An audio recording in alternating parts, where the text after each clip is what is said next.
My mother rented out our basement apartment for 30 years to a man I never saw leave his room, and 3 days after her funeral, I discovered why she made me promise to never, ever go down there.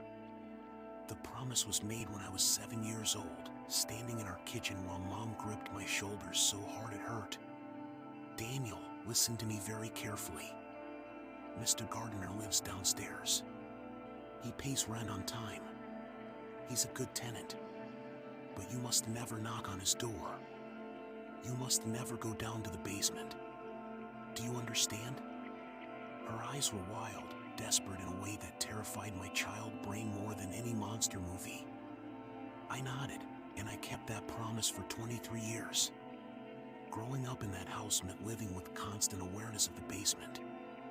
The entrance was in our kitchen, a door that stayed locked with 3 separate bolts.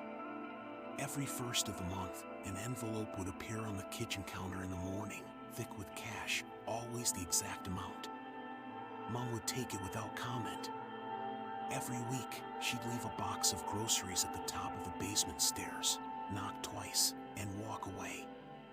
The box would be gone within minutes, replaced with the empty one from the previous week, meticulously cleaned. I asked about Mr. Gardner constantly as a child. What does he look like? Mom would shake her head. Why doesn't he ever come out? She'd change the subject. Can I meet him? Her face would go pale, and she'd send me to my room. By the time I was a teenager, I'd stopped asking. The basement tenant had become like wallpaper, present but invisible, part of the house's architecture. There were sounds, of course. Late at night, I'd hear movement below my bedroom floor. Not footsteps exactly, more like something heavy being dragged slowly across the concrete. Sometimes a low humming, tuneless and constant, that would go on for hours. Once, when I was 16, I heard what sounded like crying, a desperate sobbing that made my chest ache. I went to Mom's room to tell her.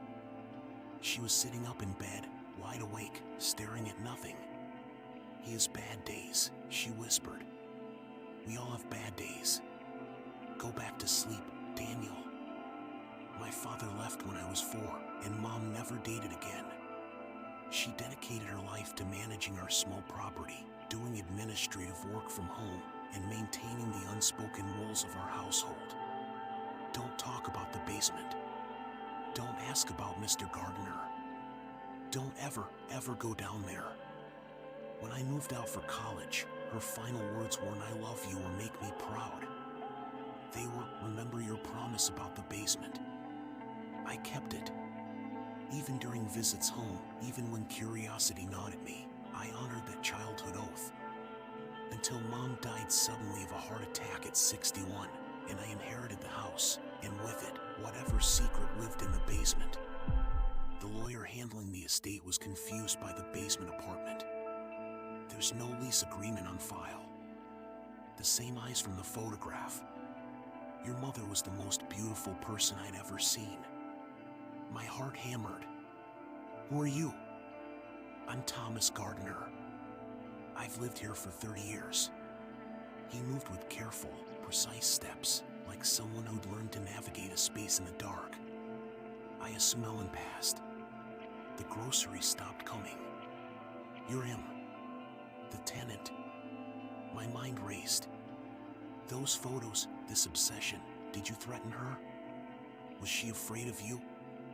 Thomas's laugh was bitter. Afraid? No. Guilty. She was guilty. He picked up a notebook from a nearby stack, opened it to a random page. March 15th, 1993. Ellen brought chicken soup. She asked if I needed anything else. Her kindness is what keeps me alive. He closed it gently. I have 247 notebooks. I've documented every interaction with your mother for 30 years. That's insane. You need help. You need to leave. I can't leave, Daniel. He said my name like he'd known it forever. Sit down. I'll tell you what your mother never could. Against every instinct, I sat on the edge of his bed. Thomas remained standing, a ghost in his own space. Your mother and I were engaged in 1994. We were going to be married that summer. I was a photographer, she was a teacher, and we were stupidly, completely in love. His voice cracked. Then came the accident.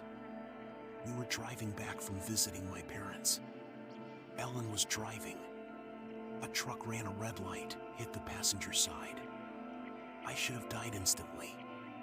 Instead, I was trapped in the wreckage for 4 hours before they caught me free. He paused, and in the silence, I heard that same tuneless humming from my childhood, realized it was coming from him, a self-soothing mechanism. The injuries were catastrophic. 32 broken bones. Traumatic brain injury. The doctors said I'd never walk again, never live independently. Ellen stayed with me through 8 months of hospitalization, through surgeries and infections and screaming pain. But something changed in me during those 4 hours in the car, Daniel. Something broke that wasn't physical. What do you mean? I can't leave enclosed spaces anymore. The hospital room was manageable because Ellen was there, because the door stayed open. But when they tried to discharge me, when they took me outside, he shuddered. The openness, the sky, the infinite space above me, it felt like I was falling upward, like gravity had reversed and I would tumble up and up forever until I suffocated in the void. I had a complete psychotic break. They diagnosed me with severe agoraphobia, panic disorder, PTSD. I became a prisoner of walls and ceilings. I thought of all the years of sounds from below. The same space, day after day, for 3 decades. Ellen tried everything. Therapy, medication, exposure treatment. Nothing worked.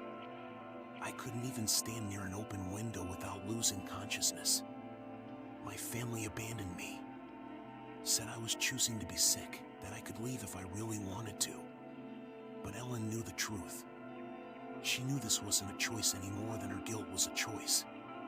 Her guilt about the accident. She was driving. She blamed herself, even though it wasn't her fault. When I was released from the psychiatric facility with nowhere to go, she did the only thing she could think of. She built me a home underground. A basement apartment with no windows, with solid walls and a low ceiling, small enough that I could reach any edge in a few steps. A space where I could exist. The full horror of my mother's life settled over me like a heavy blanket. 30 years of bringing groceries, of receiving envelopes of cash from a man's disability payments, of keeping a secret from her son and the world, all because she couldn't forgive herself for an accident that wasn't her fault. She visited me every day for the first 5 years, Thomas continued. We'd talk for hours. She'd tell me about you, show me pictures. I watched you grow up through her stories, Daniel. You were her joy, her reason to stay strong. But eventually, the visits became shorter, less frequent. I think seeing me reminded her too much of what she'd lost, what we'd both lost. So we fell into routine. Groceries, rent, the occasional conversation through the door. A landlord and tenant relationship built on the ruins of love and guilt. Why the photographs? I gestured at the walls. Because she was still the most beautiful person I'd ever seen. Because in here, in this box underground, she was the only window I had to the world. I never touched her, Daniel. Never threatened her. She knew I was taking photos. She never asked me to stop.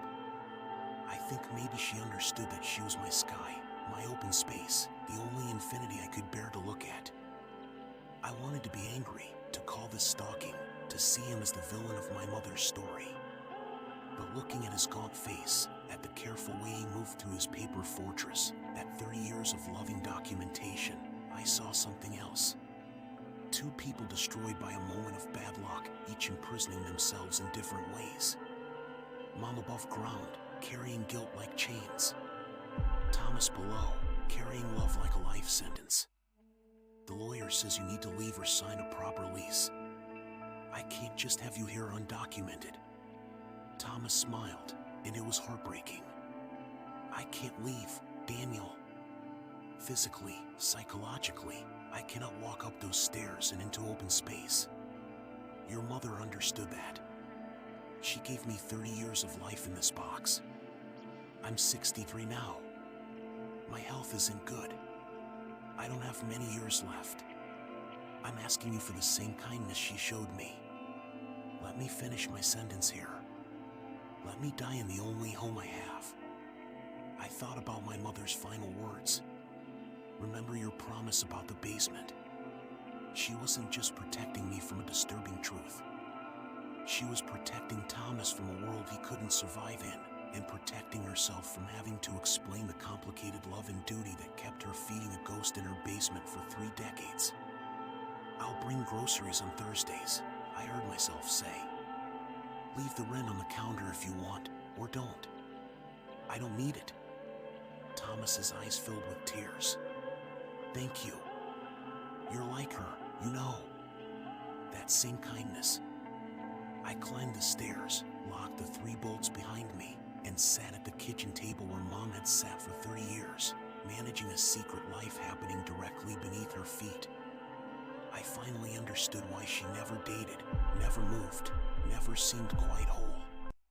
She was split between 2 worlds, 2 versions of herself, the one above ground raising a son and the one below ground keeping a promise to a man she'd loved and destroyed. Some prisons don't have bars. Some are built from guilt and memory and love that doesn't know how to die. My mother served her sentence. Now I would serve mine, delivering groceries to a ghost in the basement, maintaining a 30-year-old tragedy, honoring a promise I finally understood. Because some debts transcend death, and some acts of kindness require you to carry another person's pain, even when it costs you everything. That's what my mother taught me. That's what living means sometimes. Being the ceiling that keeps someone from falling into the infinite sky, even when you can barely hold yourself up. Last Thursday, the grocery box sat untouched. I found Thomas at the bottom of the stairs, eyes open, surrounded by photographs of my mother, a small smile on his face. The coroner said heart failure. Natural causes. I knew better. He'd simply run out of reasons to stay in his box. I'm selling the house now. But before I do, I'm doing one last thing. I'm taking down every photograph, every notebook, every piece of his 30-year monument to impossible love. And I'm burying them with my mother, so they can finally be together above ground, under open sky, free at last from the prison they built for themselves. Some love stories don't have happy endings. Some are just 2 people trying to survive the weight of what they mean to each other. This was theirs. And now, finally, it's finished.